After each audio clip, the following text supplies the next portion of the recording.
So I finished shading these shapes. I began by drawing some random organic shapes, then I defined a light source. I shaded each shape according to its position relative to the light source and the angle at which the light hit it. Since each shape has a different relationship to the light source, the shading on each one is unique. The highlight, the terminator line, and the cast shadow are the key elements that reveal where the light is coming from and how it illuminates the forms. For the rest of this exercise, we'll repeat this process on this page. Now, just like in the previous section of this tutorial, we're going to shade these organic shapes. You can draw whatever you like. We'll also establish a light source for them. This time, however, we'll use different shading techniques. It will be more challenging, but I'm confident you'll love the results. So here are our organic forms, and I'm going to apply these patterns to them. I'll begin with this one.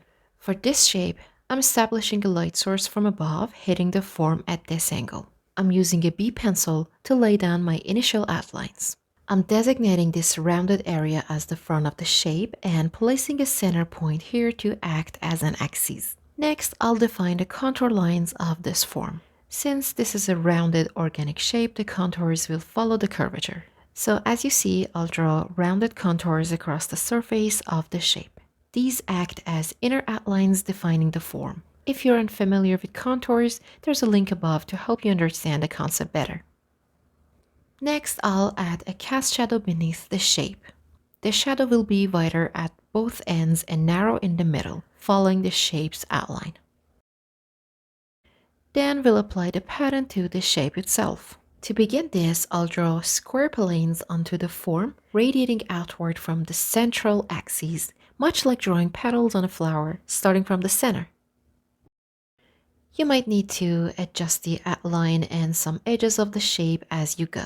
Remember, this is an organic form. It doesn't have to be perfectly clean or precisely outlined. In fact, irregular edges extending beyond the initial borders add a dynamic and natural flow to the shape. Continue adding planes to the form, filling in the empty spaces. Remember to increase the size of the planes as you move outward from the central point. Let the natural flow of the shape guide the direction of your patterns and planes. I'm not going to draw patterns and shade the back of the form. I think this is sufficient to demonstrate the concept. Of course, we'll explore this further in other examples, providing more detail and a step-by-step explanation. One characteristic of this pattern is the presence of these knots on the planes. So add the knots to the outer edges of the planes using small circles. It's quick and easy. If two planes overlap, only draw the knots on the top plane. This creates a visual interest in your drawing.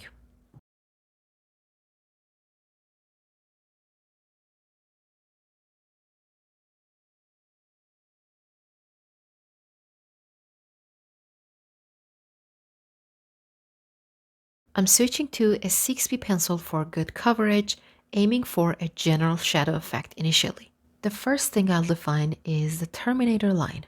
As mentioned previously, this line separates the light and shadow areas. I'll start the terminator line here and extend it in this direction.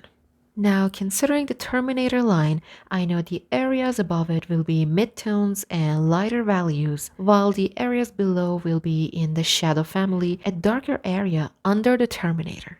However, the line of termination itself remains the darkest point on the form. I'll darken the bottom area slightly using hatching and then add shading to the midtones. I'm avoiding overly dark values here. I just want to create a subtle gradation in the shadows. Following the terminator line, the values gradually lighten as we move upward. The area below the terminator is darker. The higher we go, the lighter the value becomes.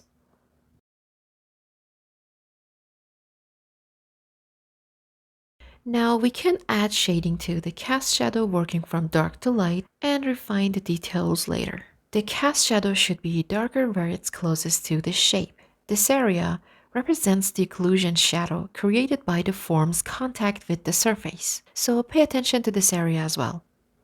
Be careful not to obscure the shape's outline. We want to maintain the organic and natural feel of the form, even with the geometric pattern. In fact, here the challenge is to balance the geometric texture with this organic form. The middle section of the cast shadow is the brightest because it's farthest from the object, allowing light to reach it more easily. Therefore, this area receives the least amount of shading. Notice that some of the initial contour lines I drew on the shape have been faded by the general shadow layer. When adding details in the next step, I need to refine those borders. I'm switching to an HB pencil for its thin, delicate line. This will allow me to create fine details. As mentioned before, the planes should overlap slightly to enhance the visual interest of the pattern. Throughout this process, I'm making corrections to the edges and planes as needed. So don't worry if your initial drawing isn't perfect. Adjustments are part of the process. I want to shade this central area to emphasize its depth and the suggestion of a whole. It's important to avoid shading the shape in a uniform, one-stroke manner. Instead, we will now work on each plane individually, considering its relationship to the light source.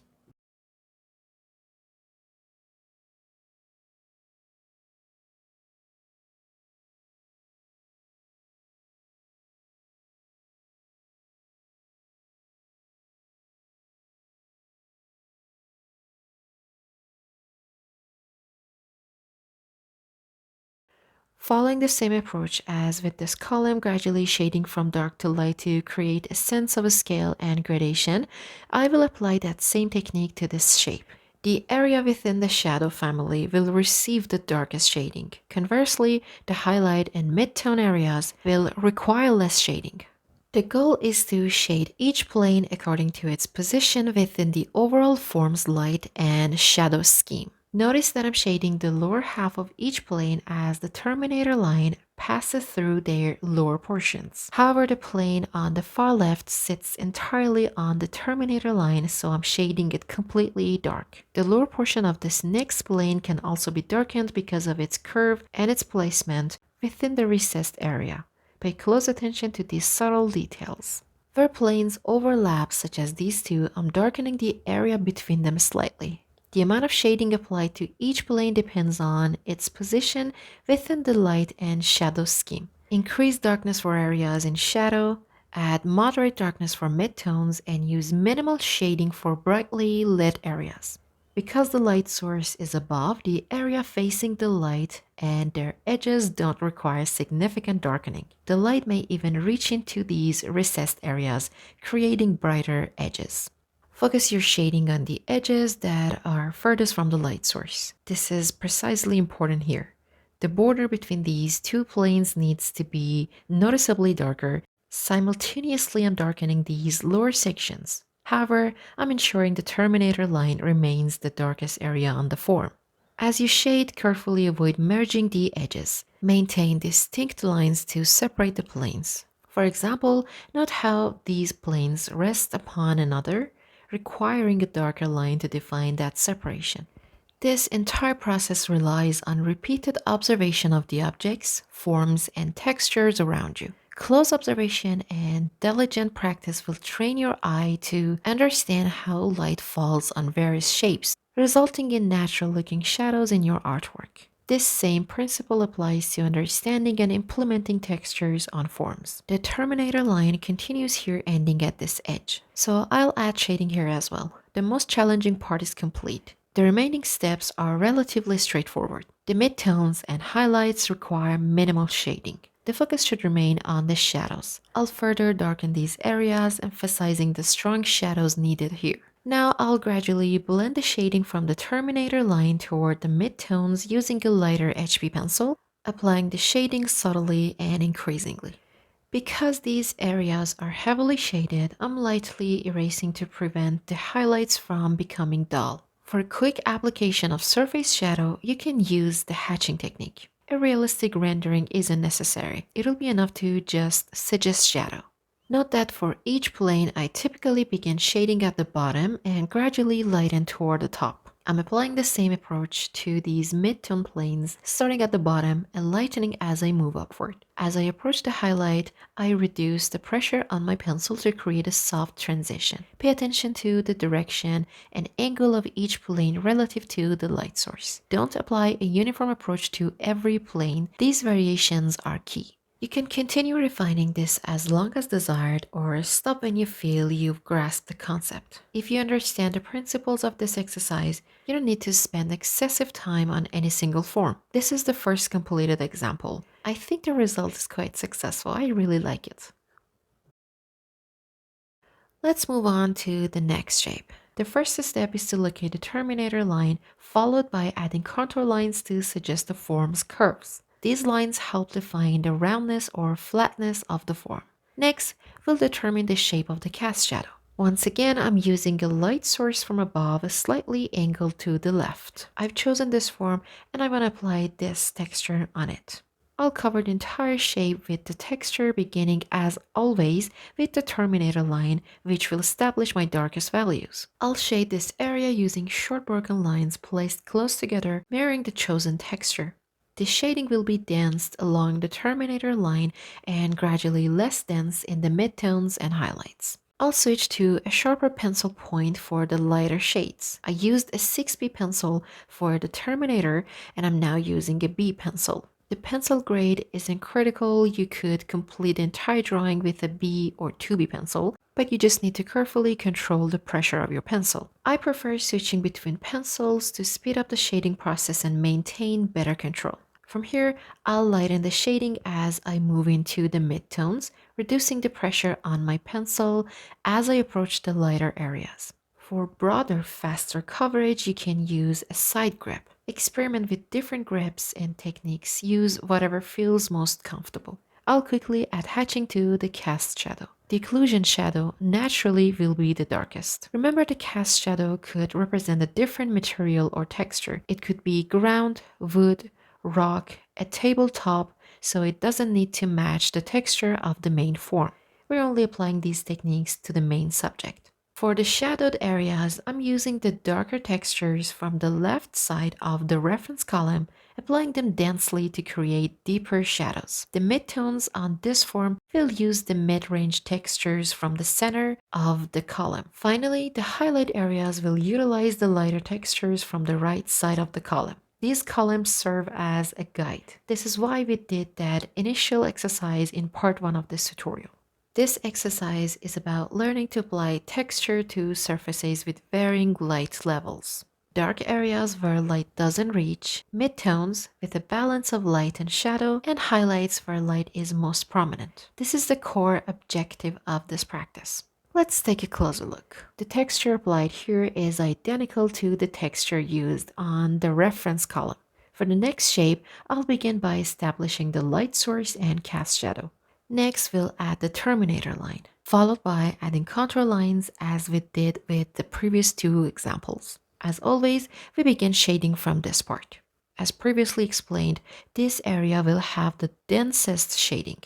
As we move away from the terminator line, the shading density will decrease slightly less so downward, but more significantly upward as we enter the lighter areas. The highlights at the top of the shape, directly illuminated by the light source, will receive minimal shading. I've left these areas the same color as the paper.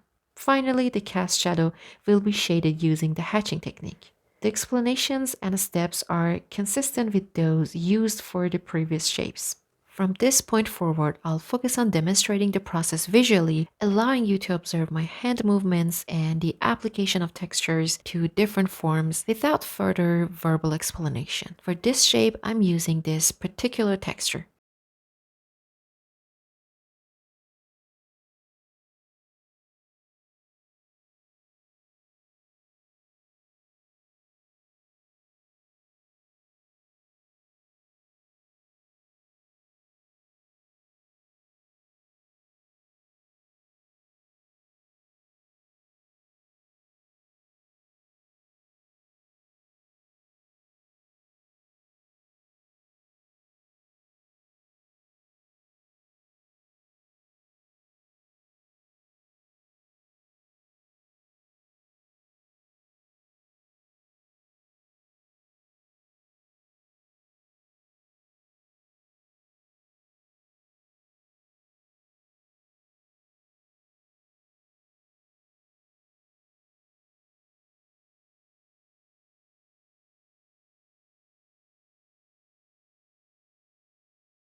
Remember to observe your subject carefully, paying close attention to details such as patterns and textures. Feel free to use reference images and take your time with each step. And that completes the final example. Thank you for following along. I appreciate you making it this far. Please share your thoughts and results in the comments below. I hope you found this tutorial helpful and easy to follow. Let me know what other tutorials you'd like to see on Peonypaint, and I'll do my best to bring them to you. Until next time, and have fun drawing.